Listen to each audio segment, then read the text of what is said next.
Jadi kita membahas ada 4 subpokok bahasan. Yang pertama fenomena sosial, kerjasama dan konflik sosial dalam lensa interaksi sosial. Kemudian yang kedua kita akan membahas definisi dan syarat interaksi sosial. Yang ketiga kita membahas bentuk-bentuk interaksi sosial. Dan keempat adalah tantangan dan solusi. Ini kita bahas. Baik, yang pertama kita melihat dulu tentang fenomena sosial, kerjasama dan konflik sosial dalam lensa interaksi sosial. Tadi Anda sudah nonton ya, sudah menonton. Ini 2 tadi diputarkan oleh Mbak Anissa. Nah, yang kedua dari apa yang kita bisa lihat di sini adalah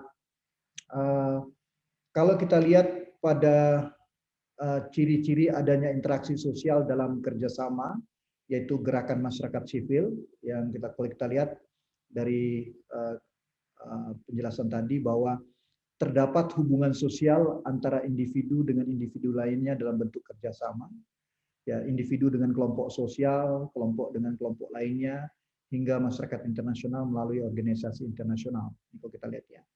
Kemudian juga kita lihat ada kontak sosial dapat berlangsung melalui berhadapan muka, face to face maupun menggunakan media sosial digital. Kita digambarkan. Kemudian ada faktor pendorong bekerja sama yang terjadi karena tuntutan situasi pandemi, kepentingan umum maupun altruistik saling tolong-menolong. Contohnya bagaimana gotong royong di lingkungan RT untuk memberikan bantuan bagi warga terdampak COVID-19, penggalangan dana, bantuan alat kesehatan dan sebagainya. Ini digambarkan oleh Litbang Kompas maupun IPB itu di tahun 2020. Kemudian kita juga tadi dari tontonan tadi kita juga melihat bagaimana ciri-ciri adanya interaksi sosial yang berupa konflik. Ya, itu yang digambarkan tadi di dalam ciri-ciri adanya interaksi sosial dalam konflik sosial.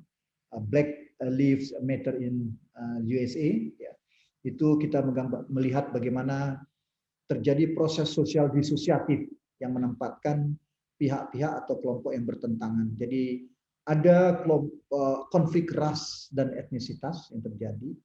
Kemudian terdapat pertentangan sosial antara individu melalui konflik kelas, ya, warga kulit hitam dan warga kulit putih. Ya, ini kita lihat terdapat pertentangan sosial antara individu melalui konflik kelas. Kemudian juga kita melihat ada konflik berfungsi positif, memperkuat ikatan kelompok. Ya. Kemudian dalam konflik mengatur sistem hubungan, baik bahwa sistem keseluruhan akan selalu dipertahankan. Coba kita lihat dalam sistem sosial warga Amerika. Ya. Kemudian muncul kebenaran yang abadi, yaitu nilai-nilai keadilan sosial. Ini contoh tadi demonstrasi anti rasisme ya dari film tadi kita tonton. Itu dua dikotomi, satu kerjasama, satu menggambarkan bagaimana konflik sosial terjadi. Nanti kita bahas setelah kita melihat memahami berbagai konsep dan teori. Baik, kita mulai dengan interaksi sosial, ya, definisi dan syarat terjadinya interaksi sosial. Jadi kalau kita perhatikan, ya, definisi interaksi sosial itu menggambarkan hubungan sosial yang dinamis. Kalau kita merujuk pada Jilin dan Jilin tahun 54, ini sangat klasik, ya. Hubungan sosial itu sesuatu yang senantiasa berubah, yang menyangkut hubungan antar individu, individu dengan kelompok, dan antar kelompok. Jadi, pengertian hubungan sosial yang dibangun dari proses interaksi itu bisa dilihat terjadi baik antar individu, interaksi individu dengan individu, individu dengan kelompok maupun antar kelompok. Itu yang kita lihat dari pandangan Jilin dan Jilin. Ya. Kemudian kalau kita melihat pada suatu peristiwa, ya di sini dicantumkan ketika tindakan yang dilakukan oleh seseorang terhadap individu lain diberikan ganjaran atau hukuman dengan menggunakan tindakan yang dilakukan oleh individu lain. Itu digambarkan oleh Homans dalam Johnson 1994. Apa artinya? Selain hubungan sosial dinamis, ada juga tindakan yang dilakukan oleh seseorang terhadap individu lain diberi ganjaran atau hukuman. Jadi ada timbal baliknya. Ya, jadi ada ganjaran atau hukuman. Itu yang kedua. Jadi ada hubungan sosial, dari tindakan itu menghasilkan ada ganjaran atau hukuman, dan ada proses di mana orang mengorientasikan dirinya pada orang lain dan bertindak sebagai respon terhadap apa yang dikatakan dan dilakukan oleh orang lain. Jadi artinya ada harapan, ada yang diharapkan oleh orang tersebut dalam proses ketika dia melakukan tindakan dari seorang individu kepada individu yang lain. Jadi ada proses di mana orang mengorientasikan dirinya pada orang lain. Ya.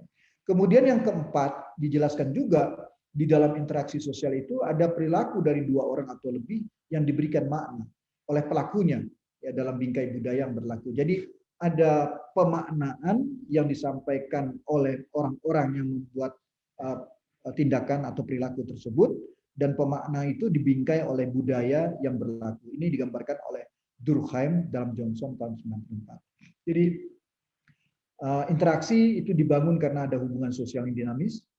Kedua, ada tindakan dilakukan oleh seorang terhadap itu diberikan ganjaran. Yang ketiga, ada proses di mana orang mengorientasikan diri. Yang keempat, perilaku itu diberikan makna secara subjektif ya dari bingkai budaya di mana orang-orang itu berperan.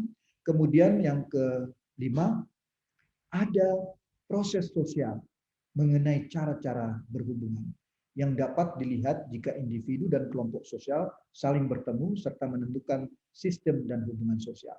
Jadi apa yang bisa kita lihat di dalam pengertian interaksi sosial ya definisinya? Pertama ada hubungan sosial. Dalam hubungan sosial itu ada ganjaran atau hukuman.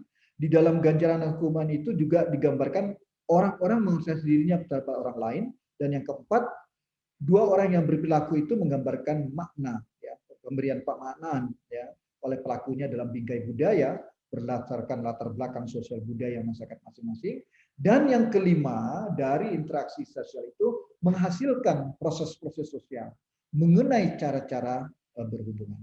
Itu yang terakhir digambarkan oleh Suryono Sukanto. Itu pemahaman kita tentang interaksi. Jadi proses-proses yang digambarkan tadi. Nah, ada beberapa syarat terjadinya interaksi sosial.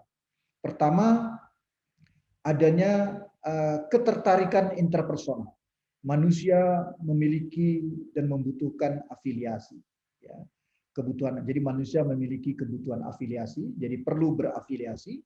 Kemudian yang kedua ada kontak sosial. Ya, di sini ditafsirkan bersama-sama menyentuh, ya tidak perlu berarti hubungan fisik. Apalagi sekarang kita menggunakan teknologi media juga bisa. Ya, berlangsung antara tadi perorangan, kelompok atau orang dengan kelompok. Sifatnya bisa dua, bisa positif negatif atau primer sekunder, tergantung bagaimana prosesnya berlangsung. Dan yang ketiga ada komunikasi, ya berperan untuk pertukaran pesan yang membentuk sebuah pengertian baru di antara pihak yang berinteraksi. Jadi pertama ada kebutuhan berafiliasi, itu pada dasar naluri manusia. Kedua ada kontak sosial, tidak selalu menyentuh, ya berlangsung antara orang, orang dengan kelompok atau kelompok dengan kelompok bisa terjadi. Sifatnya bisa positif negatif atau primer sekunder. Ya. Kemudian yang ketiga ada proses komunikasi. Yang keempat, komunikasi itu bisa dilakukan dalam verbal dan non verbal. Jadi ada interaksi sosial melekat pada bahasa yang digunakan. Komunikasi bukan sekadar apa yang Anda katakan, tapi juga bagaimana Anda mengatakan dan kepada siapa. Bahasa tubuh, gerakan juga menentukan dalam komunikasi itu, baik dalam tadi verbal dan non verbal. Jadi ada di sini ada 4 syarat yang dikemukakan ya. Pertama ada ketertarikan interpersonal berafiliasi. Ya, jadi pada suatu saat ada mahasiswa IPB dari Darmaga, ini cerita offline, bukan cerita online. Mau ke Kota Bogor naik angkot. Ya. Kemudian ketika naik ke angkot, kakinya tanpa sengaja menginjak kaki penumpang. Kebetulan yang naik ini mahasiswa, yang duduk di dalam itu adalah mahasiswi. Kakinya terinjak, terjadilah kontak sosial menyentuh.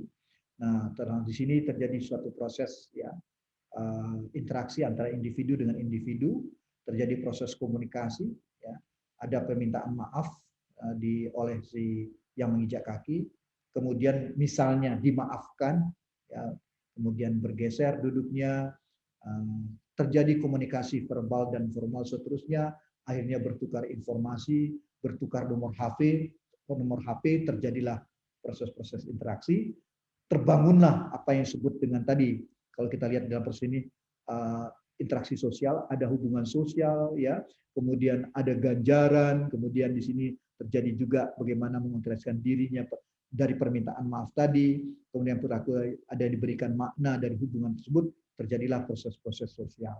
Itu yang kalau kita lihat, jadi dengan syarat interaksi sosial tadi, ya pada dasarnya dua manusia itu punya keinginan untuk berafiliasi, terjadi kontak, kemudian proses komunikasi, berlanjut.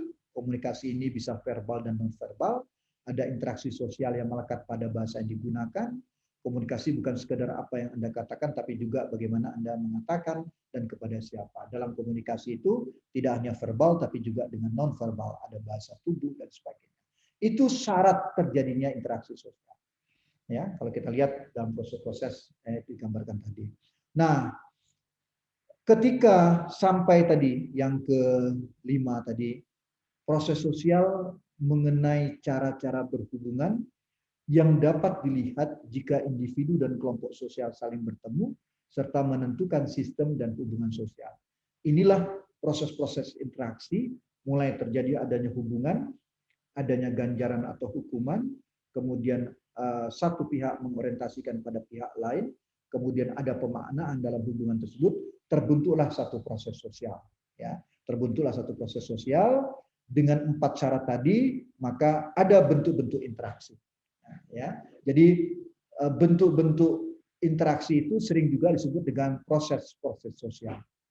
Ya, jadi tadi saya menceritakan bagaimana terjadinya interaksi sosial sebagai fokus dari sosiologi, bisa individu dengan individu, individu dengan kelompok, ataupun kelompok dengan kelompok.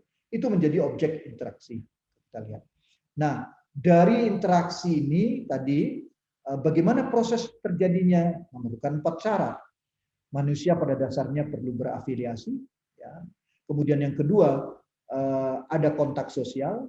Yang ketiga, melalui proses komunikasi. Komunikasi ini berlanjut, ya, bisa kombinasi baik komunikasi verbal maupun komunikasi non verbal. Yang kalau ini proses syarat ini dipenuhi, maka terjadi hubungan sosial tadi ya. Hubungan sosial itu ada ganjaran dan hukuman dan saling mengorientasikan satu dengan yang lain. Kemudian yang keempat itu digambarkan juga tadi selain ada apa yang disebut dengan proses-proses ya yang digambarkan tadi seperti adanya perilaku dua orang yang memberikan makna, kemudian terbentuklah apa yang disebut dengan proses-proses sosial. Nah, proses-proses sosial ini yang juga kita sebut sebagai bentuk-bentuk interaksi sosial itu bisa kita bedakan menjadi 2. Ada proses-proses sosial yang asosiatif. Proses-proses sosial yang mendekatkan itu peluang pertama yang terjadi. Ya. Jadi ada proses-proses sosial, bentuk-bentuk interaksi itu mendekatkan, tapi bisa juga yang kedua peluang yang terjadi adalah proses-proses sosial yang menjauhkan. Ya. Yang mendekatkan itu ada 3 contoh. Pertama, kerjasama. Ya, nanti saya jelaskan. Kemudian yang kedua itu akomodasi, yang ketiga itu asimilasi dan akulturasi. Ya, itu yang pertama. Yang kedua, bisa juga berbentuk persaingan atau kontra yang disebut dengan menjauhkan itu bisa berbentuk persaingan atau kompetensi.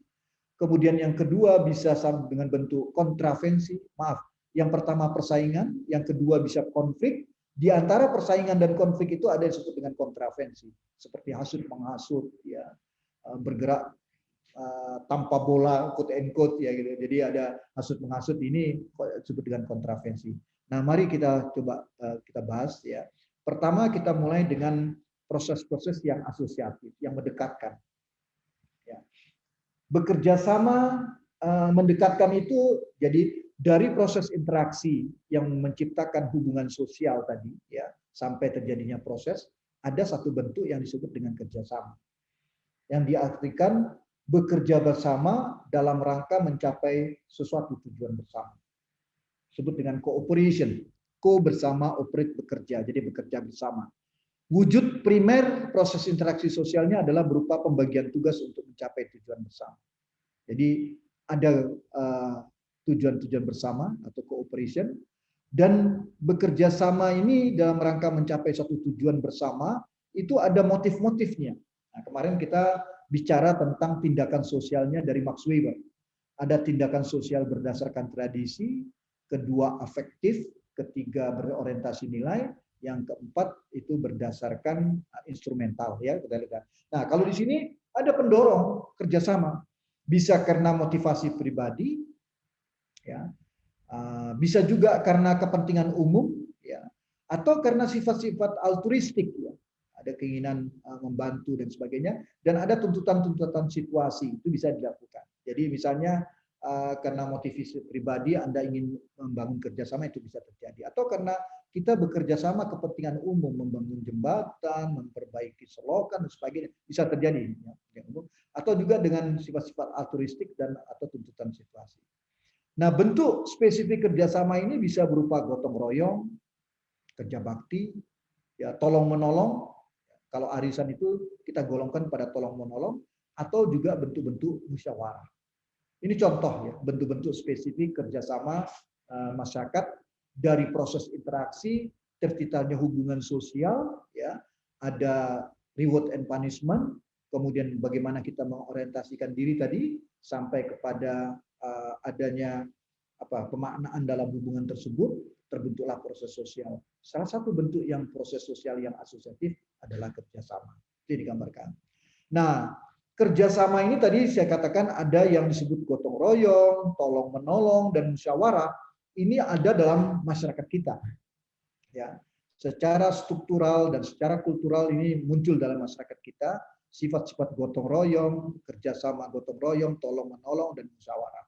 Jadi kita dapat melihat, ya, ketiga-tiganya, gotong royong, aktivitas kerja bakti, tolong menolong, seperti pada masyarakat Jawa ada sambatan, di masyarakat Sunda ada reriongan, di masyarakat Sulawesi ada gagagili dan parapona, ada mapalus. Ini adalah bentuk-bentuk tolong menolong. Seperti kita ada arisan, ya.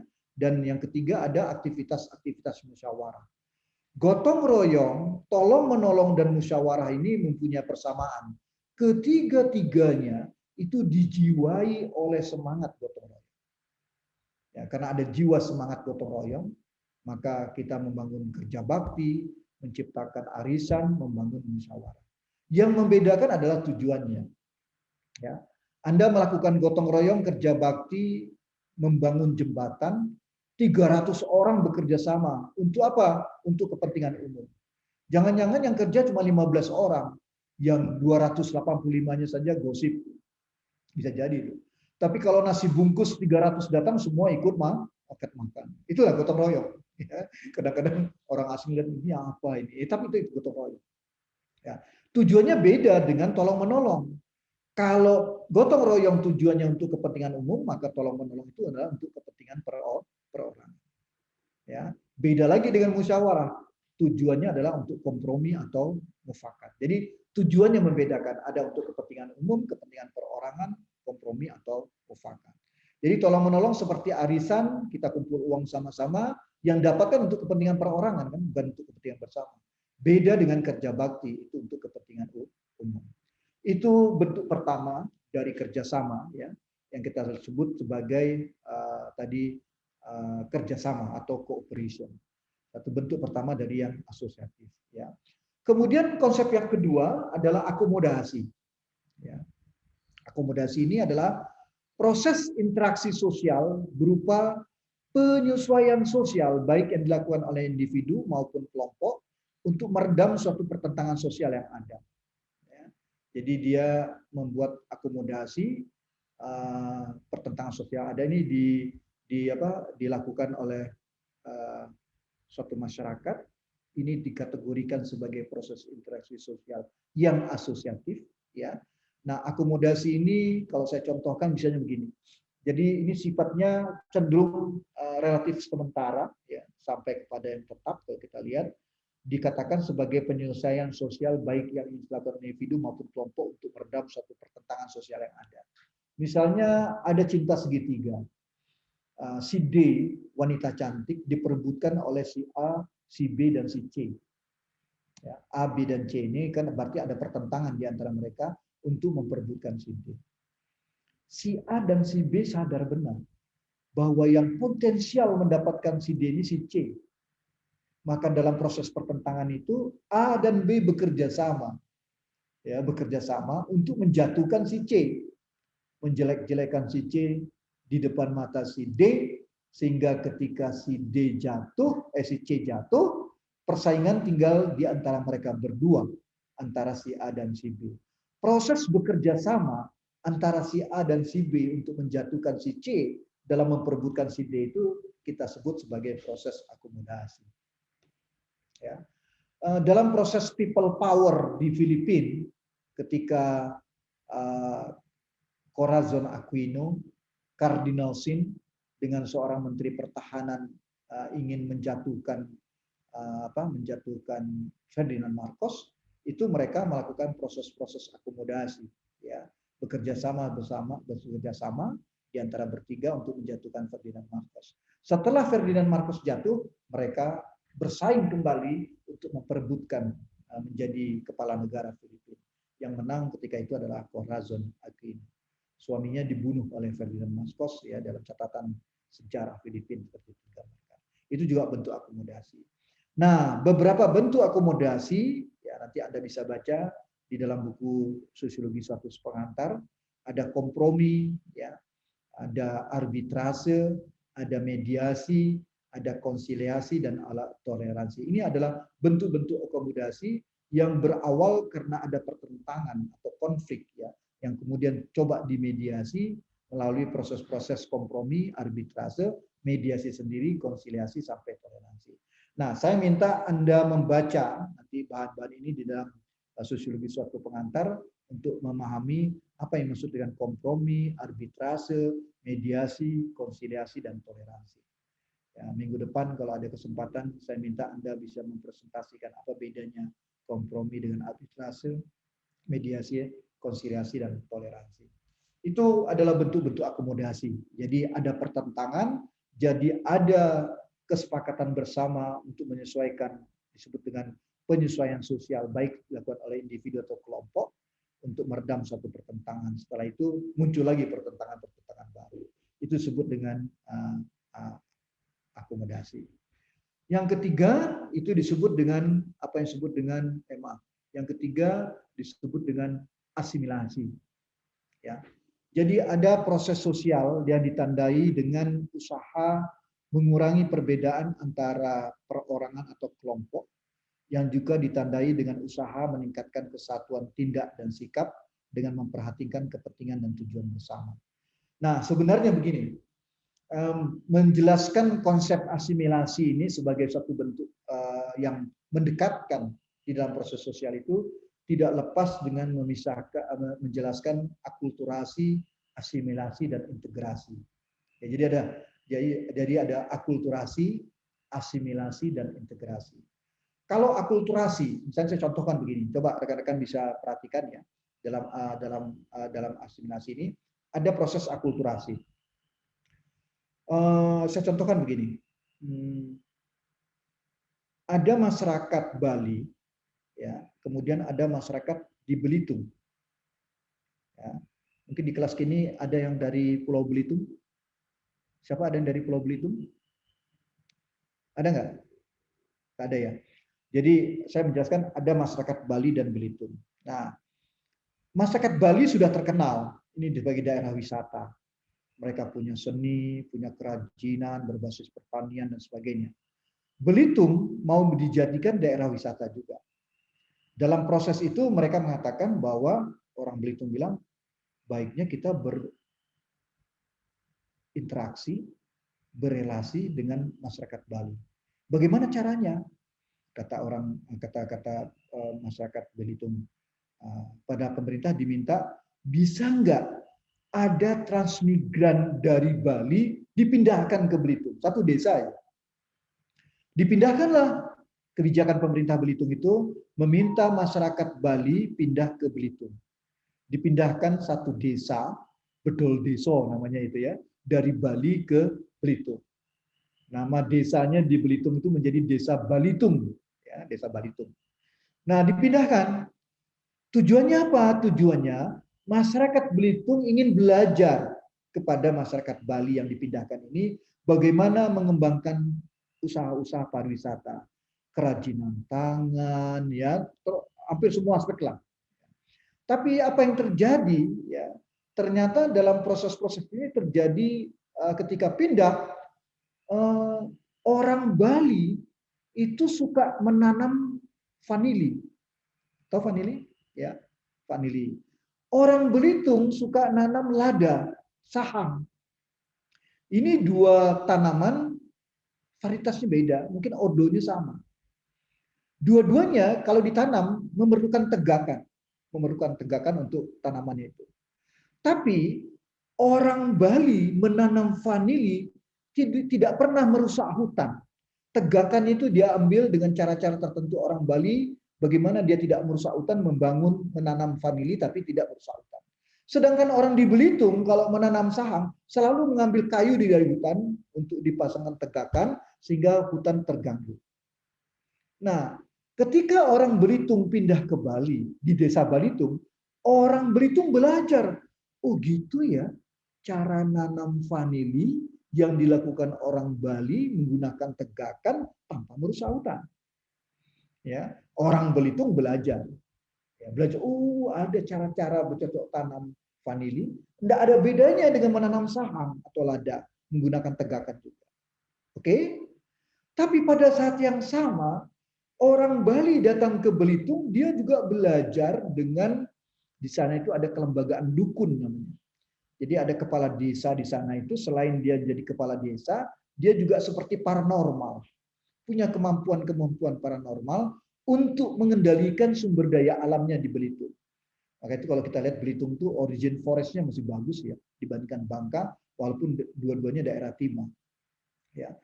Itu ada kelembagaan dukun, si kepala desa ini punya peran, punya authority, punya wewenang bagaimana mengendalikan sumber daya alam. Kapan orang boleh masuk ke hutan? Kapan boleh memancing di sungai-sungai atau di kali-kali yang ada dalam hutan?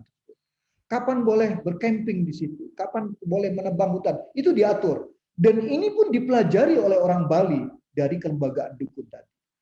Apa yang mau saya ceritakan dari cerita ini? Mereka, orang Bali dan Belitung saling belajar. Saling belajar bagaimana cara bercocok tanam saham dan bagaimana cara mengendalikan sumber daya alam hutan dan sumber daya hutan. Ini adalah proses akulturasi. Lama-kelamaan mereka berinteraksi antara pria atau perempuan dari Belitung, juga ada yang menikah dengan pria atau wanita yang dari Bali. Terjadilah proses asimilasi. Ya, kemudian juga tidak hanya dari perkawinan, tapi bisa juga dari kebijakan-kebijakan pemerintah, membangun sekolah di situ, ada anak dari Bali yang sekolah, anak dari Belitung sekolah, mereka berinteraksi, terjadilah proses asimilasi. Jadi, tadi saya ceritakan ketika terjadi proses akulturasi, terjadi proses asimilasi, bahkan mungkin lama-kelamaan dari perkawinan dan proses akulturasi ini membentuk suatu masyarakat yang terintegrasi. Apa yang terjadi di desa Balitung itu, orang Bali yang ada di Pulau Belitung, namanya desa Balitung. Itu yang terintegrasi, meskipun para sosiolog mengatakan bahwa integrasi itu utopia, tidak mungkin akan tercapai. Ya. Indonesia punya bahasa Indonesia, punya negara Indonesia. Tapi apakah kita punya kebudayaan Indonesia? Tampaknya belum ya. Masing-masing punya mempertahankan kebudayaan Jawa, Sunda, Madura, Bali, Sasak, Tapanuli, Minang, kayak gitu ya. Sampai di kita lihat Bugis, Banjar, ya. Itu semua mempertahankan kita. Nah, tapi kita lihat kota Jakarta, kita lihat lokasi transmigrasi, sudah terjadi proses-proses akulturasi dan asimilasi. Yang mungkin ratusan tahun kemudian membentuk suatu kultur baru, yaitu mungkin kultur Indonesia, yang sekarang dipandang sebagai sesuatu yang dikatakan utopia, belum mungkin tercapai. Nah, jadi itu yang kedua. Yang ketiga yang kita sebut tadi proses asimilasi. Jadi asimilasi dijelaskan di sini syaratnya harus ada kelompok manusia yang berbeda kebudayaan dan perorangan sebagai warga kelompok yang bergaul secara langsung dan intensif dalam waktu yang lama sehingga kebudayaan kelompok tersebut berubah dan saling menyesuaikan diri. Tadi saya ceritakan mulai terjadinya akulturasi, asimilasi sampai terjadinya proses integrasi. Nah, di dalam proses-proses asimilasi rekan-rekan itu ada faktor-faktor yang mempermudah proses asimilasi. Pertama, apabila di antara kita punya toleransi. Nah, itu dia. faktor-faktor yang mempermudah. Kemudian ada kesempatan-kesempatan keseimbangan dalam bidang ekonomi untuk bekerja sama. Ya, kalau kita lihat kan di bidang ekonomi misalnya kuliner. Kalau nama soto di Indonesia itu soto apa ya? Soto Banjar, soto Madura, soto Bandung, semua ada. Hampir. Jadi ada kesempatan-kesempatan yang seimbang dalam bidang ekonomi sehingga mampu membangun kerjasama. Ini juga membuka peluang terjadinya proses asimilasi. Ketiga, sikap menghargai orang asing dan kebudayaannya. Ya, jadi terbuka menerima orang asing dan kebudayaannya kita adopsi, ya terjadilah proses asimilasi. Kemudian keempat, sikap terbuka dari golongan yang berkuasa dalam masyarakat. Ya, jadi tidak kekeh dengan kekuasaannya, tapi membuka diri. Kelima, persamaan dalam unsur kebudayaan. Ada hal-hal, tadi kalau saya contohkan antara Bali dan Belitung, ternyata dalam kultur menanam vanili dan sahang tadi, atau lada tadi, ada kultur yang sama, menggunakan tegakan. Yang keenam, ada amalgamasi atau perkawinan campuran, ya, atau adanya musuh bersama dari luar sehingga mereka bersatu untuk berasimilasi melawan pihak-pihak dari luar. Itu kalau kita lihat ya gambaran bagaimana akulturasi, asimilasi dan sampai terjadinya integrasi. Ada contoh juga misalnya kalau kita lihat dulu ya, zaman saya masih kuliah di Terminal Cilitan itu ada gini, warteg tersedia masakan Padang. Warteg tapi tersedia masakan Padang. Ternyata suaminya orang Brebes, istrinya orang Minang. Nah, jadi dia buka warteg, ya. Ini kan berarti kan terjadi proses amalgamasi kan? Amalgamasi, kemudian dia buka warteg, tersedia masakan Padang. Jadi segmen pasarnya dua, yang suka warteg oke, yang suka Padang oke. Nah, rasanya itu saya nggak tahu lah apa pedas manis atau sebaliknya, saya kita lihat. Tapi ini gambaran juga bagaimana proses asimilasi dari amalgamasi, perkawinan antar etnis, mereka bisa membuat inovasi baru, bagaimana warteg tersedia masakan Padang itu menjadi warung yang laku, jadi berbagai kelompok-kelompok konsumen berdasarkan segmen pasarnya bisa berlangsung sehingga mereka bisa memenuhi kebutuhan dalam satu warung, ada warteg dan ada masakan Padang, misalnya itu ya, itu satu contoh. Oke, itu kalau kita lihat dari apa yang kita sebut tadi bentuk-bentuk yang asosiatif ya. Jadi ada kerjasama, ada akomodasi, terakhir ada asimilasi. Saya jelaskan dengan akulturasi, asimilasi, dan integrasi. Itu yang asosiatif. Kemudian ada juga yang proses disosiatif. Ya. Proses disosiatif, ya ini proses-proses yang menjauhkan dari interaksi, terciptanya hubungan sosial, tapi akhirnya sifat hubungannya jadi bukan mendekatkan, bukan asosiatif, tapi menjauhkan atau disosiatif. Nah, di sini digambarkan adanya kompetisi, persaingan.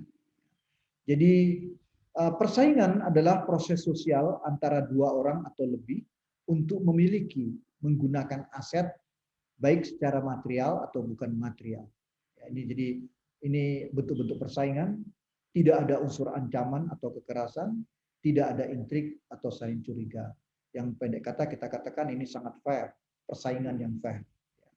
Nah, tipe persaingan itu bisa berupa persaingan pribadi, tidak pribadi, tapi juga bisa bentuk-bentuk persaingan itu dalam persaingan ekonomi, bisa. Dalam kultural kebudayaan juga ada, ya. Persaingan dari kedudukan dan peranan dalam masyarakat, dan juga bisa persaingan karena perbedaan ras. Ya.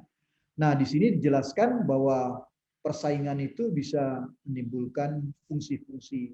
Pertama, dia bisa membangun sarana untuk memperoleh sesuatu yang dihargai masyarakat, atau juga menciptakan suatu jalan agar dapat menjadi pusat perhatian.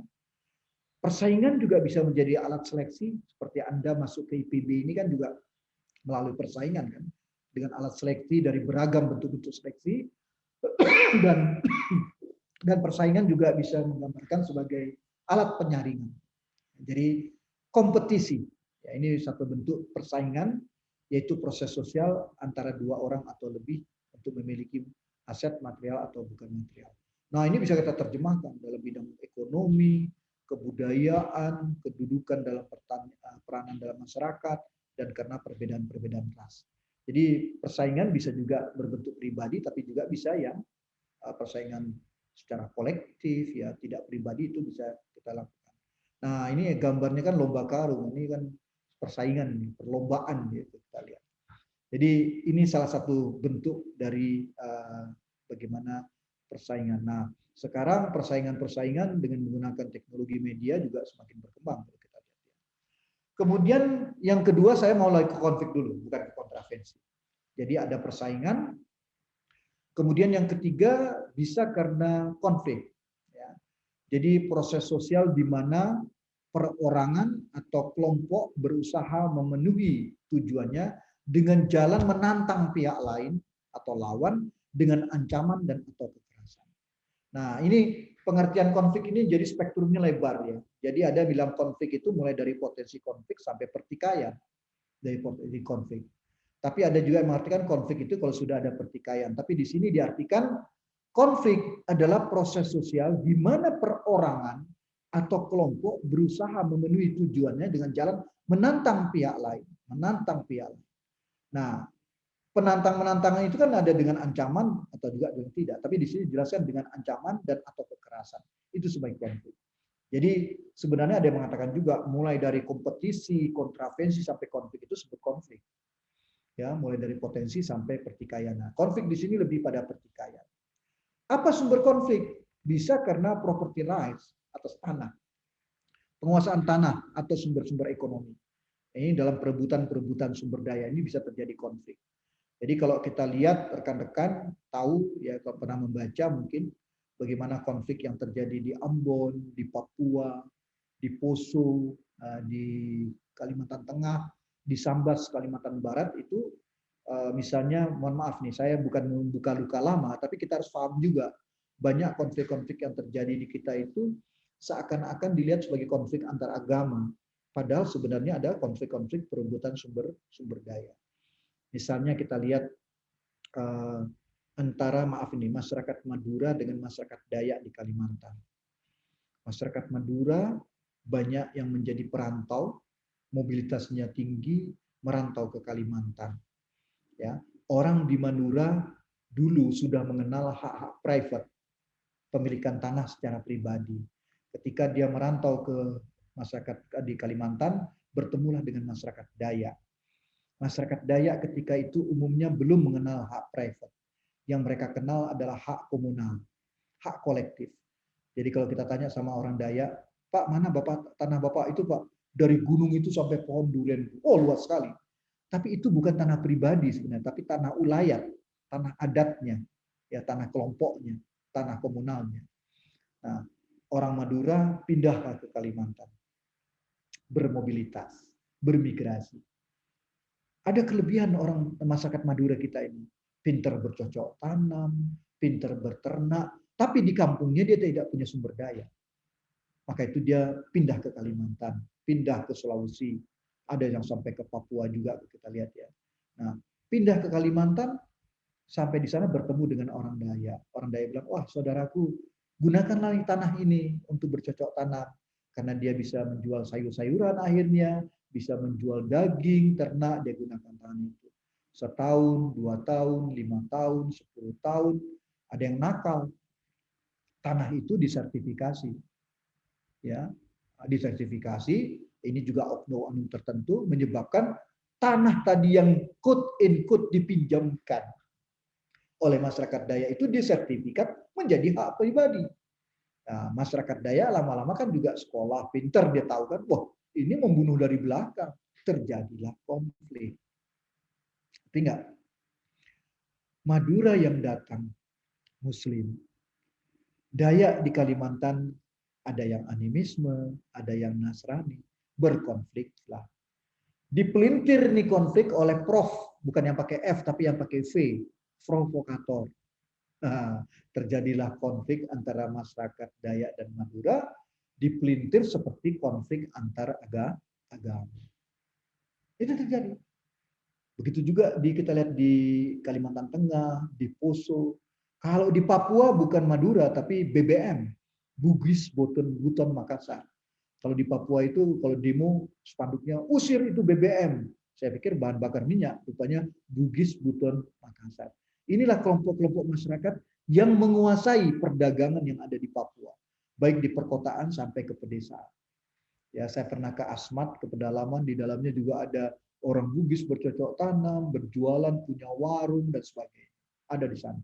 Kita lihat ya. Jadi ini menggambarkan ini adalah bentuk-bentuk konflik yang terjadi. Penguasaan atas sumber daya alam, termasuk sumber daya tanah itu terjadi. Suatu contoh ya, bagaimana kita melihat konflik yang terjadi di dalam masyarakat. Jadi tadi, kemudian konflik itu bisa juga karena penguasaan tanah, karena batas-batas yang tidak jelas. Itu banyak terjadi. Di Jawa banyak.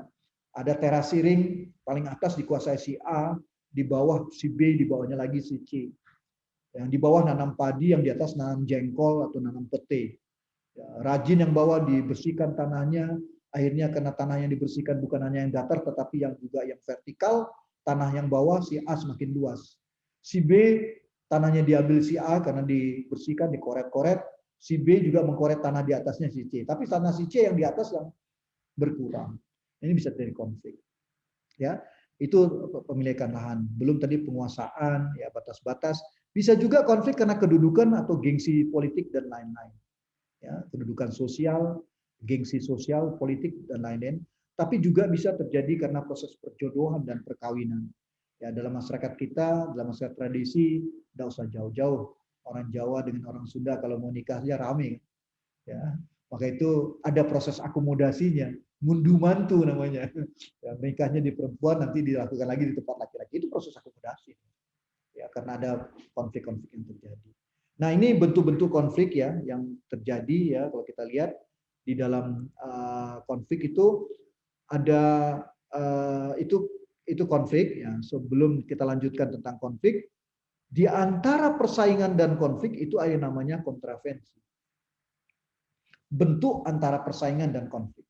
Ya, antara kompetisi dan konflik itu ada namanya kontravensi. Ada unsur intrik-intrik, misalnya fitnah yang ditandai dengan gejala ketidakpastian mengenai diri seseorang. Ini kawan atau lawan? Jangan-jangan ini musuh dalam selimut. Atau ada suatu rencana dan perasaan yang tidak suka disembunyikan, kebencian terhadap keberadaan seseorang. Nah, bentuk-bentuk kontravensi ini menurut Weiss dan Baker tahun 32 itu ada yang berbentuk umum, yaitu penolakan keengganan di depan umum. Ada yang sederhana menyangkal di muka umum memaki orang lain. Ada yang intensif penghasutan, menyebar luasan desas-desus, gosip. Ya. Ada yang rahasia, berkhianat, membocorkan rahasia. Ada juga yang taktis, mengejutkan atau memikul lawan. Kalau dalam sepak bola itu gerakan-gerakan tanpa bola itu. Ya, kita lihat. Nah, itu bisa disebut dengan kontravensi. Jadi di antara persaingan dan konflik ada yang disebut dengan kontravensi. Ya, itu yang kita sebut sebagai adanya unsur intrik-intrik. Jadi ada persaingan, ada konflik, dan di tengahnya itu di antara persaingan dan konflik ada kontravensi. Nah, biasanya kontravensi ini rekan-rekan banyak muncul ketika kampanye, ketika kampanye pemilihan kepala daerah, pemilihan presiden, itu pemilihan anggota parlemen itu banyak terjadi. Dulu di Sempur itu ada anak Bogor di sini kan, tahu lapangan Sempur Bogor itu kan sering dipakai, kan dia di bawah itu, sering dipakai untuk kampanye, campaign. Dulu zaman Soeharto, Golkar lagi kampanye di situ, pakai baju apa? Kuning semua kan. Kuning semua, kemudian tiba-tiba dari atas ada orang pakai sepeda motor, pakai baju merah. Wah, ini kan pasti saingan nih. Kuning sama merah, merah kan PDI kan. Wah, saingan.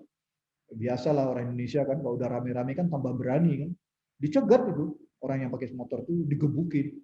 Ketika diinjak semua menyesal. Ternyata mereka ini Golkar asli. Kenapa Golkar asli? Ketika diinjak-injak perutnya dari belakang keluar warna kuning juga. Ternyata ini Golkar asli juga ini. Ini jok saya saja.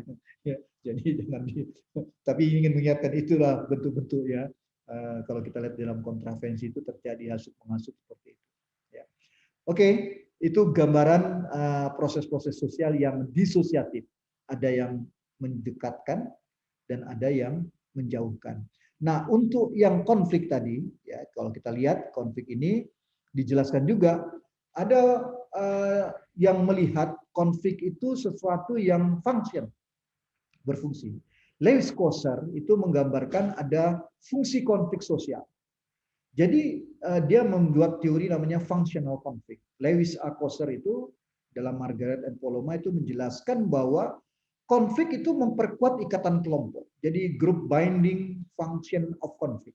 Terdapat in group dan out group dan posisi hierarkis menjamin stabilitas struktur sosial secara keseluruhan. Ya, ini bisa terjadi, jadi makin memperkuat kelompok. Ini fungsi konflik. Ada juga yang safety value atau kartu penyelamat. Konflik merupakan mekanisme khusus yang digunakan kelompok untuk mencegah konflik sosial yang lebih besar. Jadi ada konflik-konflik sosial kecil sebagai safety value, kartu penyelamat itu dilakukan ya untuk mencegah konflik yang lebih besar. Juga menggambarkan fungsi konflik itu perilaku bermusuhan terjadi lebih sigap pada kelompok yang memiliki hubungan sosial yang erat. Ya. Jadi perilaku bermusuhan yang terjadi lebih siap pada kelompok yang memiliki hubungan sosial yang erat. Kemudian konflik dengan kelompok lain meningkatkan kohesi internal. Jadi di grupnya semakin kuat karena menghadapi hal lain. Jadi lebih sadar tentang ikatan mereka dan meningkatkan partisipasi atau sistem nilai bersama. Kemudian Lewis Coser juga menjelaskan konflik dan ideologi itu memunculkan gagasan atau ide-ide yang ideal dari motivasi individu ke kebenaran yang abadi atau disebut dengan eternal truths. Ya. Eternal truths ini yang digambarkan oleh Lewis Coser. Jadi konflik dan ideologi juga memunculkan gagasan yang ideal dari motivasi individu ke kebenaran yang abadi atau eternal truth. Ya, itu yang digambarkan fungsi konflik oleh Lewis Coser. Jadi kalau di kita kan konflik ini jadi sering kita lihat menjadi 7 turunan gitu ya. Coba kita lihat ya di Indonesia itu kalau menurut Anda di tengah kota Surabaya ada nggak nama Jalan Pajajaran? Ya. Atau sebaliknya di tengah kota Bandung ada nggak Jalan Hayam Wuruk atau Jalan Majapahit? Hampir tidak ada. Ya, itu karena memang secara historis kita punya permusuhan secara adat. Kalau kita lihat ya. Tapi kalau di perumahan-perumahan BTN itu bangunan tidak normal, Perumnas, perumahan belum lunas, itu kan udah campur baur tuh. Muncul di BTN Bogor ada jalan Hayam Wuruk, jalan Raden Wijaya, itu ada gitu. Begitu di Surabaya. Tapi kok jalan protokol enggak? Nah, tapi pernah 3 gubernur di Jawa itu, kalau nggak salah Jawa Barat, Yogyakarta, dan Jawa Timur itu mengadakan pertemuan. Mereka mencari rekonsiliasi lah. Jangan permusuhan adat ini diangkat pada aras makro sampai ke aras mikro. Mereka meminta ada nama-nama jalan dengan pahlawan-pahlawan dari kerajaan-kerajaan sebelumnya yang ada di masing-masing kota. Saya nggak tahu di Surabaya itu nama jalan apa, di Bandung apa, di Jogja jadi jalan. Itu terlihat ya di masyarakat kita. Sampai kalau di dalam Jawa itu kan pernikahan antara orang Jawa dengan orang Sunda. Nah, ini kan pandangannya beda-beda ya, banyak perdebatan-perdebatan kalau kita lihat. Ini potensi-potensi konflik yang ada. Jadi yang disosiatif ada persaingan, kontravensi, sampai yang terberat itu konflik. Tapi di antaranya itu ada kontravensi. Kalau menurut Anda dari ketiga ini mana yang paling sulit dipecahkan? Persaingan, kontravensi, atau konflik? Atau di antara potensi, di antara kontravensi dan konflik, mana yang relatif sulit ditanggulangi? Kalau konflik kan, konflik. Kalau konflik kan jelas berkonflik. Tapi kalau kontravensi kan kadang-kadang kita nggak jelas ini. Sifatnya massal di balik itu ya. Ini menarik untuk kita lihat. Tapi dalam masyarakat itu kan terjadi. Ya. Maka itu kalau ada persaingan ditatalah dengan baik, tidak menimbulkan konflik. Itu masyarakat di kita. Kalau masyarakat di Malaysia itu beda lagi. Karena mereka sangat kuat dengan apa ya garis-garis ras ya, etnis. Ada Melayu, Cina, India, Dayak Kadazan, ya, itu beda-beda sekali. Maka di sana dibikin aturan-aturan yang kalau kita lihat sangat diskriminatif, tapi jadi adil juga. Misalnya ada perkampungan Melayu, orang Melayu mau jual rumah, itu tidak boleh ditawarkan kepada orang Cina dan India. Pasti dibeli, karena secara ekonomi orang Cina dan India ekonomi jauh lebih bagus. Tapi kalau orang Chinese di Malaysia menjual rumah, maka dia harus menawarkan dulu kepada orang Melayu. Siapa yang mau beli? Baru kalau tidak ada ditawarkan kepada etnis yang lain. Itu menjaga komposisi juga ya, kalau kita lihat. Nah, ini diskriminatif juga kalau kita lihat bagaimana persoalan itu. Dalam transportasi kalau orang pakai sepeda motor itu harus pakai helm.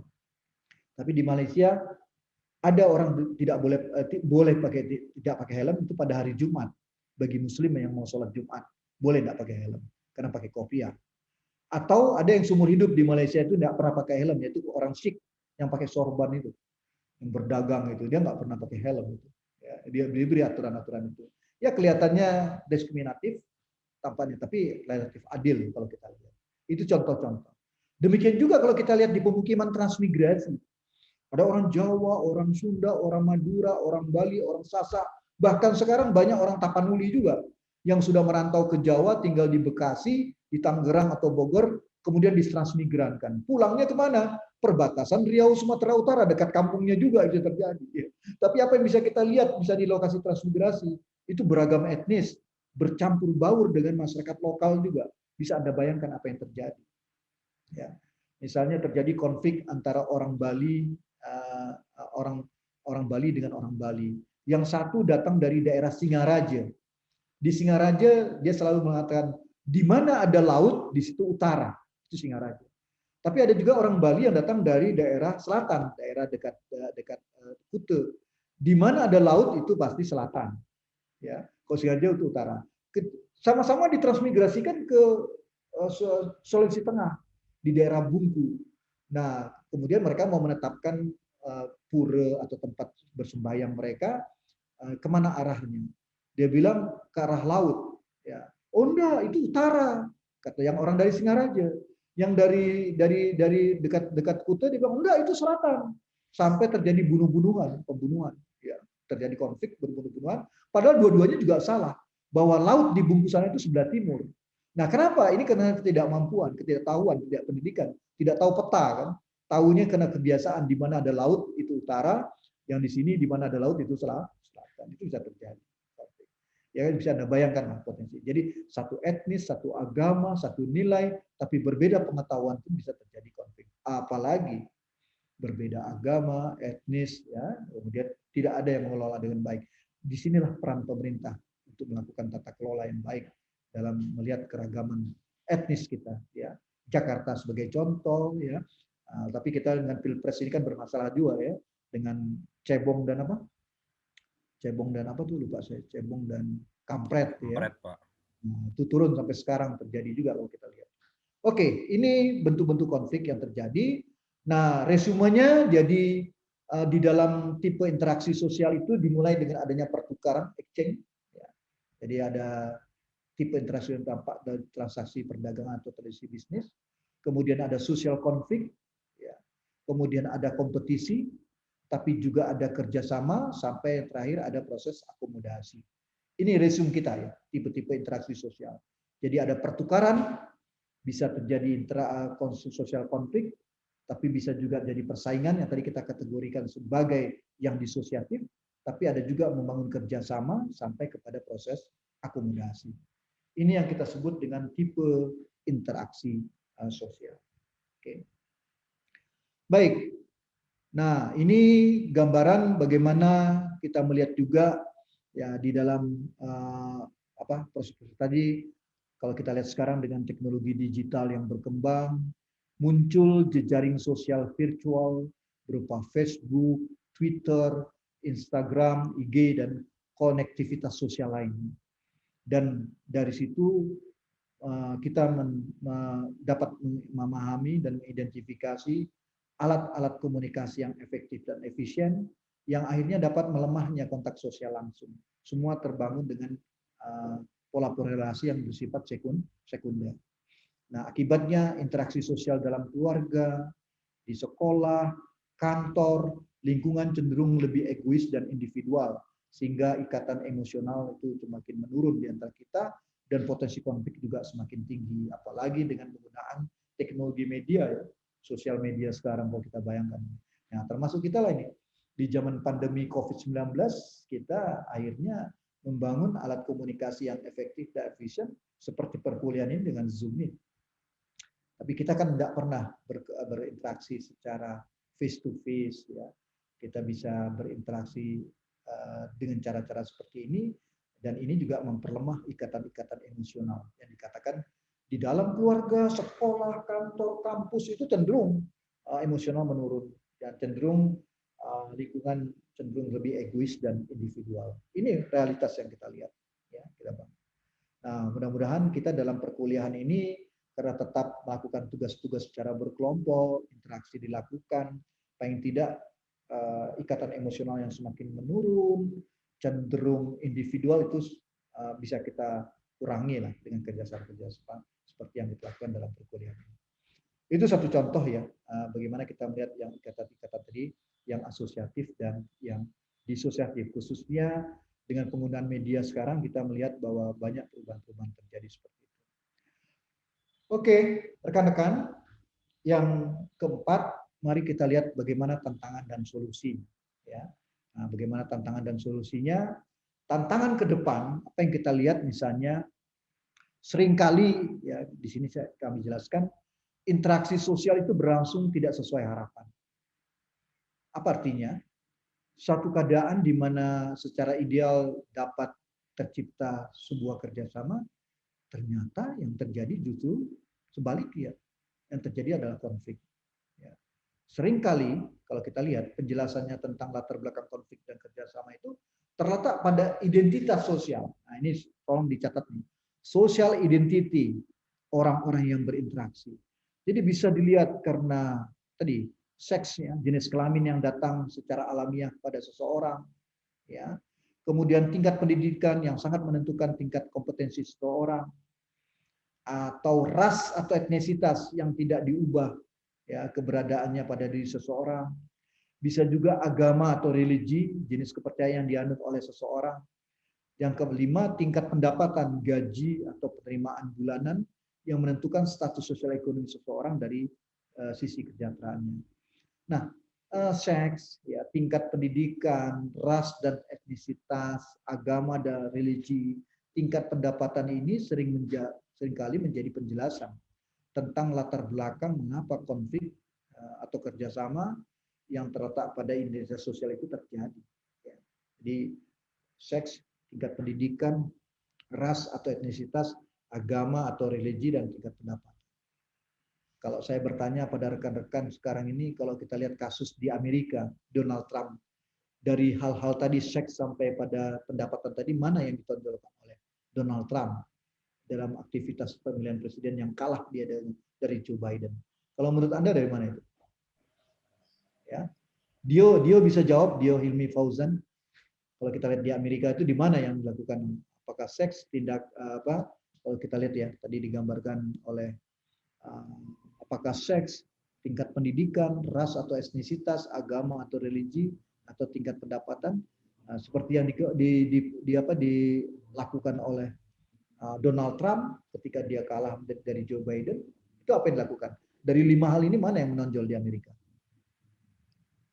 Menurut saya pribadi sih, saya tidak mendalami masalah itu ya, tapi mungkin menurut saya masalah ras atau etnisitas, Pak.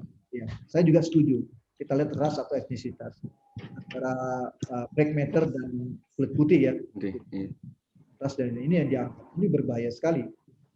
Kalau sampai kita mengadopsi hal ini, wah mengerikan juga ya.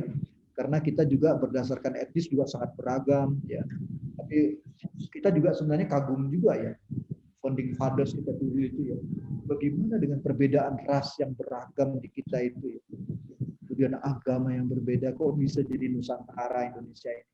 Ini menarik juga kalau kita lihat ya. Apa saja yang mempersatukan.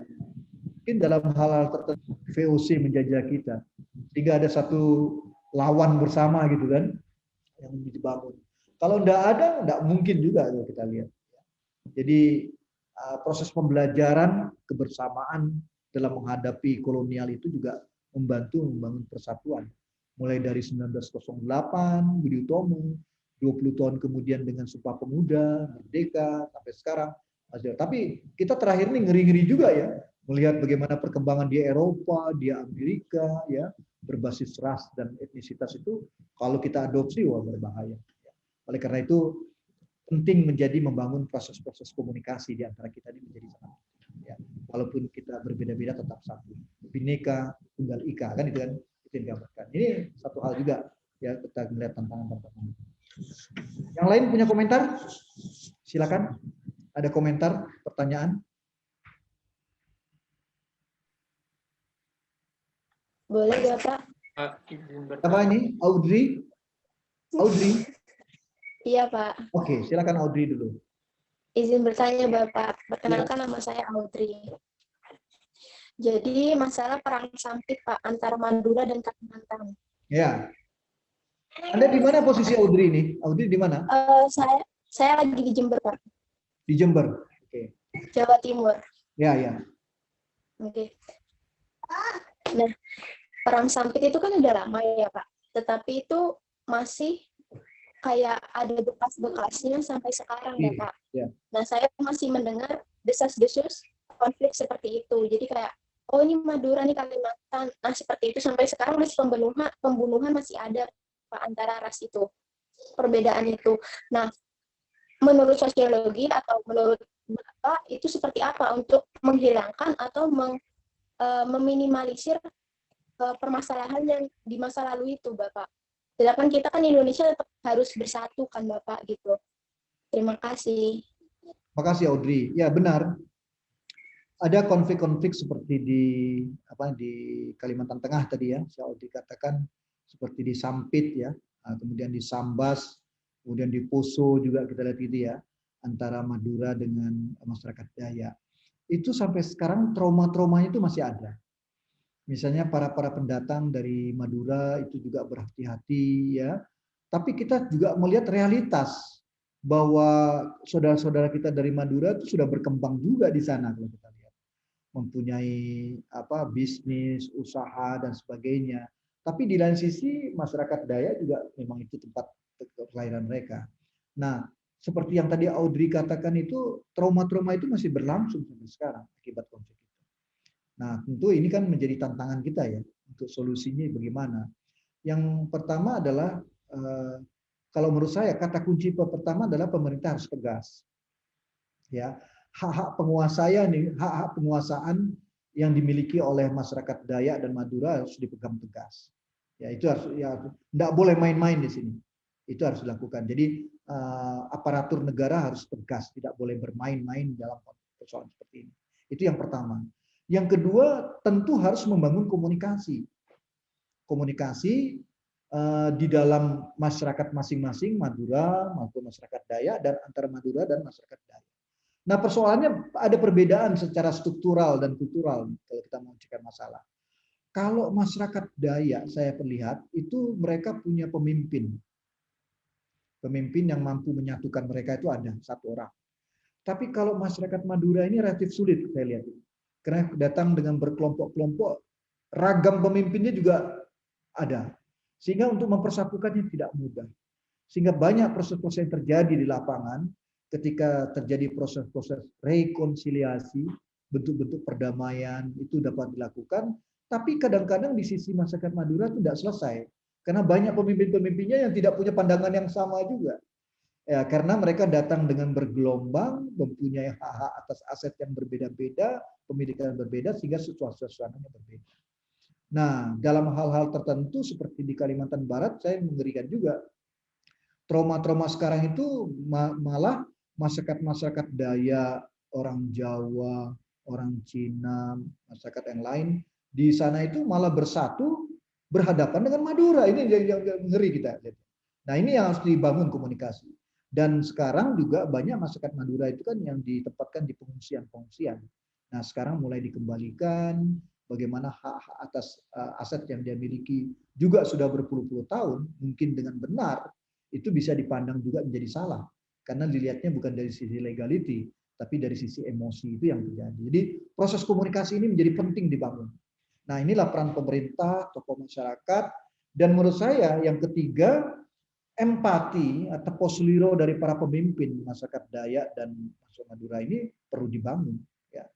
Poslironya itu, empatinya itu perlu dibangun bagaimana di dalam masyarakat itu sendiri dengan masyarakat lain. Kita tidak membuka luka lama ya, tapi kita memahami ada potensi-potensi konflik seperti itu. Itu di Kalimantan, di Sulawesi. Di Papua lain lagi, antara Papua dengan BBM tadi, Bugis, Buton, Makassar, itu aja terjadi. Nah, ini harus diatur sedemikian rupa, ditata bagaimana pola-pola relasi Kalau di Malaysia kan mereka ketat ya, karena negara federal ya. Orang Semenanjung dengan orang di Kalimantan Utara itu kan merasa bahwa Semenanjung lebih pintar-pintar dari Kalimantan Utara. Tapi kalau kekayaan, Kalimantan Utaranya Malaysia lebih kaya dari Semenanjung. Mereka bikin aturan, setiap orang Semenanjung ke Kalimantan Utara harus pakai paspor. Tapi orang Kalimantan Utara ke Semenanjung tidak perlu. Kenapa? Jangan sampai dia menguasai sumber daya yang ada di Kalimantan Utara. Di kita tidak bisa, karena kita negara kesatuan. Anda kemanapun itu hak Anda sebagai warga negara Indonesia. Apapun etnisnya, apapun agamanya, apapun kekerabatannya. Tidak bisa kita lakukan. Nah ini ada juga hal-hal yang membedakan di antara kita. Kalau kita bandingkan dengan negara lain. Begitu ya Audrey. Ya, jadi kalau saya mengatakan pemerintah harus tegas, membangun komunikasi. Ketiga tadi, bagaimana ada empati di antara pemimpin-pemimpin itu. Ini harus dilakukan dengan baik. Kalau enggak, traumanya itu sampai sekarang. Dan saya pernah merasakan, Audrey, punya teman, saya enggak menyangka juga dia keturunan Madura. Sampai di Pangkalan Bun, tadi di transit, enggak ada kejelasan kami di sana, dia langsung minta pulang. Gitu. Karena dia merasa trauma gitu. Karena siapa yang menyambut kita enggak ada. Padahal saya pun enggak menyangka kalau dia keturunan Madura, tapi itu dirasakan. Rupanya secara etnisitas kelompok-kelompok tertentu merasakan ini ke Kalimantan dan sebagainya. Gitu Audrey ya. Saya nggak tahu. Baik, Bapak. Audrey, Terima kasih. Audrey orang Jember juga masih ada keturunan dari Madura gitu. Saya Jawa Sunda, Bapak. Oh, Jawa Sunda. Oke. Terima kasih. Tapi ini jangan kita harus paham ini ya. Sebagai mahasiswa kita harus paham, kita tidak membuka luka-luka, tapi kita harus paham ada potensi-potensi konflik yang terjadi. Oke, yang lain tadi siapa? Izin tanya, Pak. Ilhan ya? Iya, Pak. Ilhan, silakan Ilhan. Mau nanya, Pak, masalah ras. Itu kan udah bisa dibilang masalah dari dulu sampai sekarang yang nggak selesai-selesai, Pak. Nah, yang saya lihat awalnya rasisme itu berasal dari suatu ras atau suatu golongan yang berasal lebih kuat daripada golongan yang mereka tindas atau yang jadi korban rasisme. Nah, menurut Bapak, masalah yang nggak selesai ini seharusnya atau bisa diselesaikan sebenarnya dengan cara apa, Bapak? Ya, tadi pun sama sebenarnya. Kalau Anda lihat persoalan ras itu sama Audrey kan sama juga sebenarnya persoalan-persoalan yang muncul. Tapi kalau Audrey kan berbasisnya konfliknya karena perebutan sumber daya ya. Tapi kalau Ilhan kan tadi basisnya Anda kan ada rasa tertentu merasa dia lebih berkuasa, lebih tinggi lah. Ya, kalau kita lihat persoalan-persoalan apartheid di Afrika Selatan dulu. Ya, bagaimana persoalan Zionis di Israel. Kan begitu kan kalau kita lihat. Itu persoalan-persoalan. Nah, ini memang harus ada kesepakatan internasional untuk memecahkan persoalan seperti ini. Dan cara-caranya itu memang kalau kita lihat di kelompok-kelompok yang berkuasa itu juga ada orang-orang yang punya pemikiran-pemikiran tidak seperti yang berkuasa itu. Dia juga punya pandangan-pandangan yang lebih toleran dan sebagainya. Nah, hal-hal seperti ini yang perlu diangkat, dikomunikasikan. Apalagi dengan dunia sekarang dengan teknologi digital itu makin mudah. Persoalannya kalau tidak ada yang menata, yang terjadi adalah teknologi digital kita lebih banyak menciptakan potensi konflik daripada memecahkan persoalan. Kan Anda suka, viral-viral itu kan suka. Tapi apakah itu benar? Jangan-jangan banyak juga peran-peran buzzer bermain di situ yang kita tidak tahu dilakukan. Oleh karena itu ya menurut saya ini perlu, kalau Ilhan bertanya, ini bukan persoalan lokal lagi, sudah persoalan-persoalan internasional harus kita melihat seperti itu tentang ras dan sebagainya. Dan dari kacamata apapun kita lihat termasuk agama, itu kan tidak boleh kita memandang seperti itu. Jadi harus ada kesetaraan di antara kita semua sebagai umat manusia dengan berbasis pada hak asasi manusia. Kita lihat seperti itu. Gitu Ilhan kalau kita lihat ya. Jadi memang harus kita bangun adanya kesepakatan-kesepakatan internasional. Oke. Terima kasih. Ya, baik. Saya lanjutkan dulu ya. Ini tantangan dan solusinya tadi sudah kita gambarkan. Kemudian ada, sekarang kita masuk pada solusi ini. Waktu kita ada 15 menit. Ya. Tadi kan saya sudah jelaskan rekan-rekan ada apa tadi? Ada konsep-konsep tadi ya. Bagaimana terbentuknya suatu proses interaksi sosial. Ya. Ada prasyaratnya tadi 4. Kemudian prosesnya membangun relasi, ya, adanya reward dan punishment, kemudiannya adanya pemaknaan sampai kepada terbentuknya proses sosial. Dan proses sosial itu bisa dibagi dua, secara konseptual ada yang asosiatif dan ada yang disosiatif. Yang mendekatkan ada kerjasama, ya ada akomodasi, sampai kepada akulturasi, asimilasi, dan integrasi penjelasan saya tadi. Tapi yang disosiatif menjauhkan ada yang kita sebut sebagai persaingan, kontravensi, sampai dengan konflik. Nah, kita tadi menjelaskan, tapi dalam perjalanan Lewis Koser mengatakan konflik tidak hanya dilihat dari sisi negatif, tapi ada juga sisi positifnya digambarkan sebagai functional konflik, yaitu digambarkan tadi ya. Nah, dari perspektif itu kita mendapat tantangan.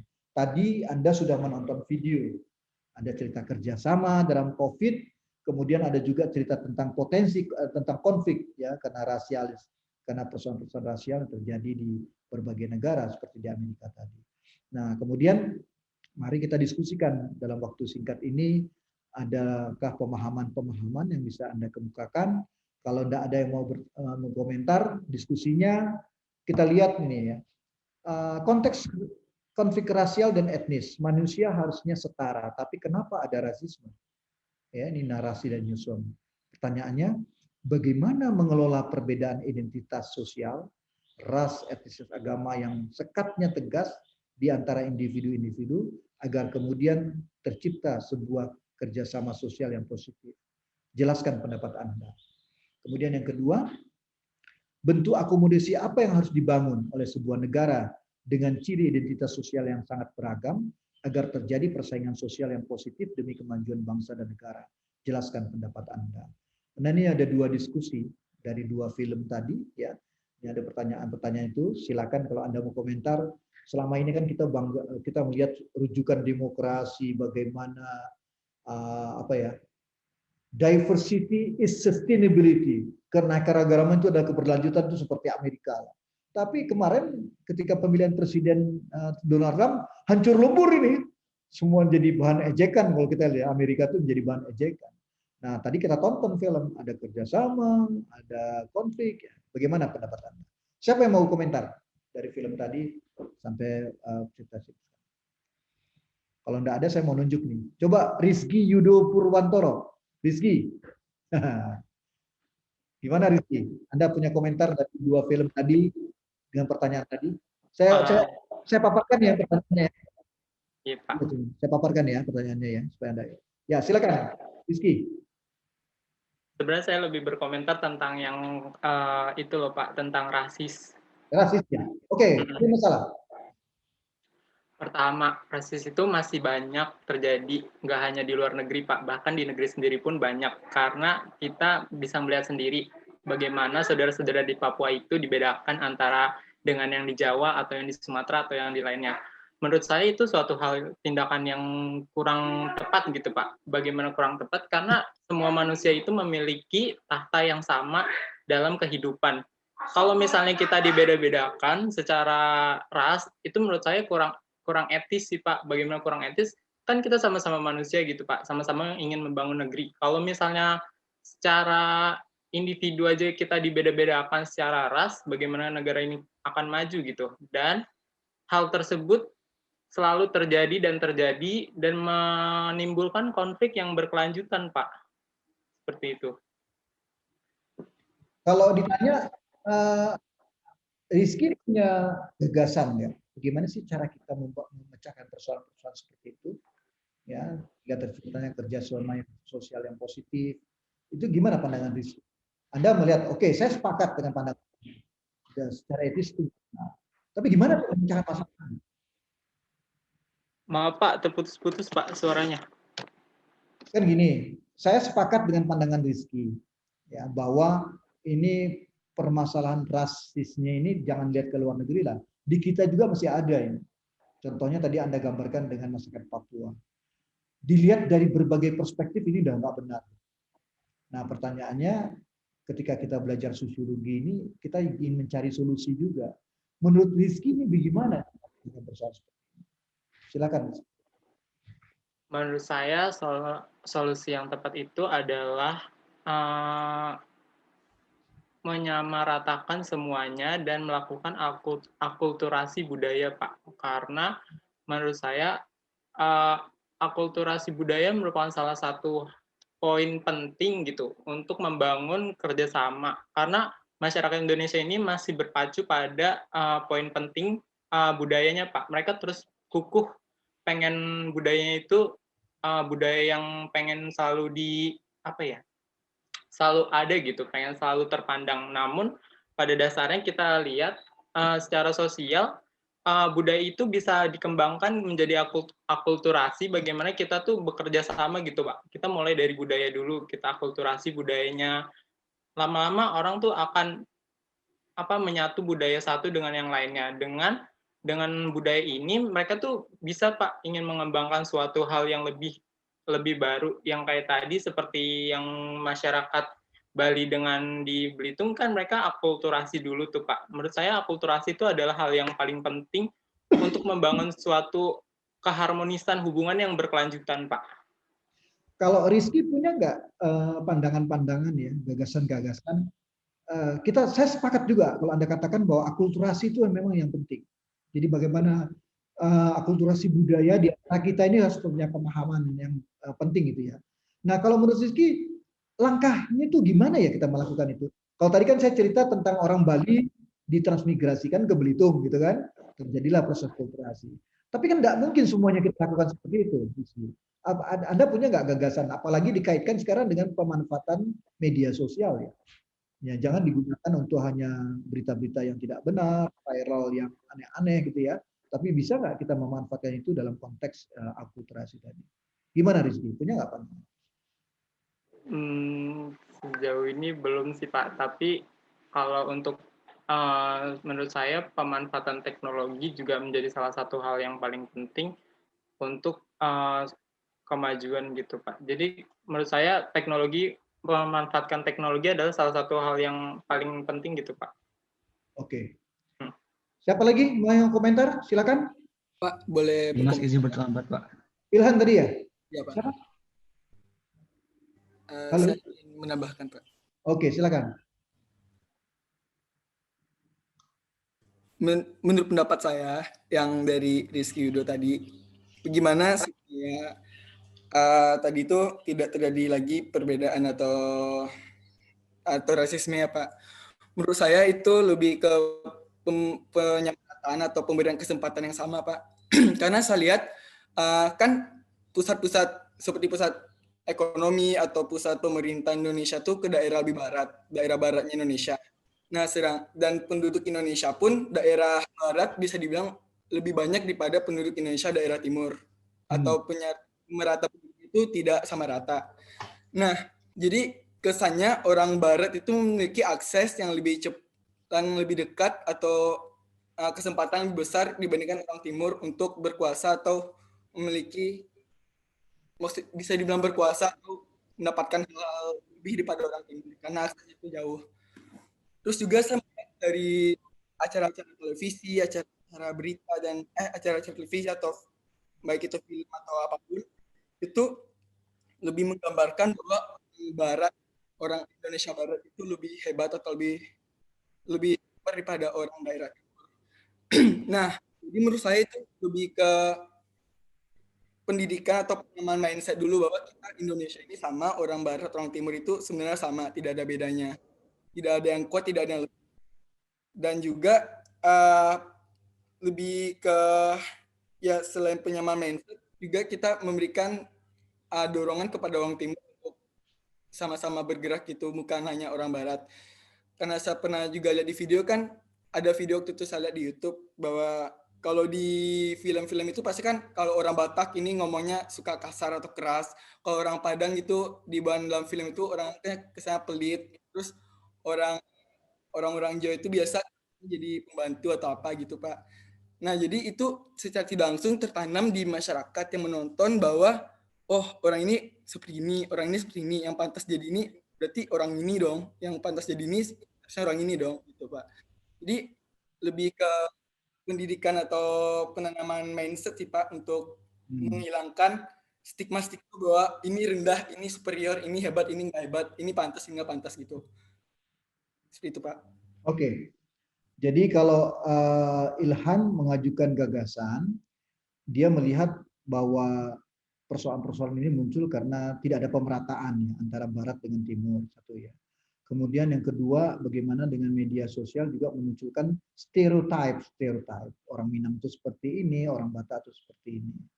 Nah, bagaimana menyelesaikan persoalan ini ya kembali lagi, ini membangun komunikasi itu menjadi sangat penting. Ya, maka itu kan kalau Anda yang di KPM kan komunikasi dan pengembangan masyarakat itu jadi penting tuh.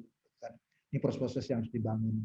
Tapi jangan lupa banyak juga perbedaan-perbedaan ras itu juga dimulai dengan perbedaan-perbedaan kesenjangan ekonomi, ya itu kita jangan lupa itu jadi penting. Kemudian dampaknya juga sambil menimbulkan kesenjangan ekonomi jadi lebih besar. Oke Ilham, terima kasih ya masukannya tadi, dan Rizky juga tadi, Rizky Yudo Purwantoro. Yang lain ada masukan dalam diskusi ini? Silakan. Izin masuk. Siapa ini? Lapik. Latif. Mana ya Latif? Mohon maaf sebelumnya. Apa suara saya terdengar? Dengar ya. Oke, silakan Muhammad Latif. Posisi Anda di mana Muhammad Latif? Labik? Ini lagi di perjalanan Pak, mohon maaf. Okay. Tapi di mana posisi Anda di perjalanan di mana? Wonogiri ya. Oh, Wonogiri. Kalau tadi Ilhan di mana ya? Posisi Ilhan tadi? Padang, Pak. Padang. Oh, Padang. Kalau tadi Yudo di mana ya? Yudo tadi lupa saya. Di Bogor, Pak. Oh, Bogor ya. Iya, Pak. Silakan, Muhammad Latif. Kalau menurut saya mengenai basis tadi, jadi mungkin penanaman nilai-nilai Pancasila secara gamblang mungkin ya sudah menyelesaikan masalah tersebut. Bhinneka Tunggal Ika itu maksudnya benar-benar ditanamkan kepada masyarakat. Jadi penanaman nilai-nilai Pancasila itu ya mungkin leluhur atau pahlawan-pahlawan dulu membentuk Pancasila itu mungkin ya dari adanya masalah tersebut, Pak. Terima kasih. Ya, Muhammad Labik ya. Kalau Anda mengatakan Pancasila, kita juga sepakat. Tapi persoalannya kan banyak orang yang tidak sepakat itu kalau misalnya dulu ada penataran P4 ya. Nah, apakah seperti itu solusinya? Atau Anda punya cara-cara tertentu bagaimana dalam aktivitas kehidupan kita sehari-hari, dalam pekerjaan, belajar, bermain, nilai-nilai Pancasila itu tetap bisa diterapkan, dan itu bagaimana ya modus operandinya supaya itu bisa kita lakukan dengan baik dalam kehidupan bermasyarakat. Anda punya pandangan, Latif? Halo? Labik, Muhammad Labik? Iya, Pak. Kan Anda mengujukan Pancasila. Ada nggak punya pandangan bagaimana cara-caranya kita membangun itu? Halo? Suaranya hilang. Masih dipikirkan. Oke. Kalau Isna Diar Azkiani punya pandangan, Isna Diar? Menurut saya, maaf. Isna Diar di mana posisinya? Di Sukabumi, Pak. Sukabumi, ya silakan. Kabupaten apa kota? Kabupaten dekat kota, Pak. Oke, silakan. Ya, betul. Silakan Isna Diar. Ada punya pandangan? Mungkin menurut saya, terkadang di masyarakat kan sering ada yang bilang Indonesia tuh seperti adik kakak, katanya. Sering berantem di dalam, tapi kalau ada yang menyerahkan Indonesia bakal bersatu. Kan gak mungkin kayak gitu ya, Pak. Nah, jadi mungkin kalau dari Ina, jadi kita harus ada satu kekuatan supaya yang tadi Labi bilang menerapkan Pancasila. Nah, Pancasilanya tuh bisa dari sosial media, kayak sering-sering lah gitu. Banyak yang membahas tentang Pancasila supaya kita lebih, oh iya kita ini punya Pancasila yang harus kita jalani, harus kita patuhi gitu, Pak. Oke, baik. Jadi itu pandangan sama ya, Pancasila ini memberikan solusi nih, gimana cara kita memecahkan persoalan seperti itu. Ada yang lain? Pak, boleh Pak, saya. Siapa ini? Mutmainah. Nurul. Nurul. Ya. Nurul. Kalau menurut saya sih Pak, maaf Pak, suara jelas, saya jelas nggak Pak? Jelas suaranya. Jelas, silakan. Menurut saya sih isu-isu ini isu ras, etnisitas, agama ini kan karena akarnya sangat akarnya itu juga sulit gitu, nggak sesuatu yang ribet, bukan ribet bahasanya, sesuatu yang rumit ya. Jadi hal itu nggak bisa diselesaikan dalam satu generasi aja gitu loh Pak. Jadi ini butuh sinergi dari generasi ke generasi, dan yang paling bisa kita lakukan itu melalui pendidikan.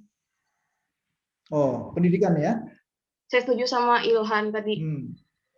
Ya kan dia bilang soal pendidikan. Jadi kayak untuk pendidikan yang dari masih kecil kayak dari tingkat SD, SMP, SMA itu mungkin kasih tentang pandangan Pancasila, kasih bekal-bekal soal diversitas yang ada di Indonesia, pokoknya gitu. Nanti pas sudah masuk kuliah itu lebih dikasih yang kritis lagi, kayak isu-isu rasisme yang terjadi itu gimana sih ya, kenapa bisa terjadi, kenapa kita harus melawannya, kenapa kita harus gini gitu.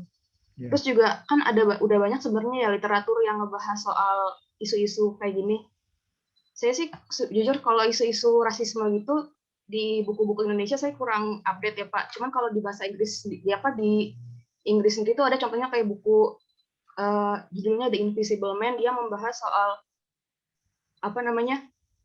isu kulit putih, supremasi kulit putih gitu deh Pak, terhadap kaum black people gitu loh. Nah mungkin di Indonesia sendiri juga ada literatur yang kayak gitu kan. Tapi pas masuk jenjang kuliah, literatur yang kayak gini tuh dijadiin kayak bahasan buat dibahas oleh mahasiswa gitu loh. Jadi biar pengetahuan mereka lebih kritis lagi, lebih paham lagi kalau misalnya isu-isu ini tuh adalah isu yang harus dibahas dengan serius dan kritis gitu. Oke. Itu sih Pak. Ya. Jadi pendidikan kalau menurut saya. Nurul gagasannya melalui pendidikan ya, berjenjang mulai Ya. dari tingkat ke bawah sampai bicara tentang ras ya. Dari mungkin juga kita harus banyak ya mengeluarkan buku-buku termasuk novel-novel tentang ras dan bagaimana memecahkan masalahnya, itu bisa digambarkan dengan baik ya. Kalau Nurul posisinya karena saya dengar saya di Depok. Depok ya. Saya di Depok Pak. Iya ya. Oke, saya pikir itu kita sudah lewat 5 menit nih ya dalam perkuliahan hari ini. Kita akhiri perkuliahan kita pada hari ini. Terima kasih atas pandangan-pandangannya, cukup menarik, produktif ya, masukan-masukan dari Anda dalam diskusi. Saya berharap minggu depan kita diskusi lagi dengan seperti ini. Tolong perhatikan skenario-skenario perkuliahan ya, apa yang Anda lakukan. Tugas yang pertama itu paling lambat besok sudah harus diupload di dalam pos IPB dengan pembagian kelompok yang sudah dilakukan. Saya sudah punya nama-namanya sehingga saya bisa memberikan nilai dari apa yang sudah Anda lakukan. Oke, terima kasih banyak. Selamat siang ya, karena sebentar lagi kita masuk pada waktu siang hari dan bagi Muslim sudah melaksanakan sholat Jumat. Ya.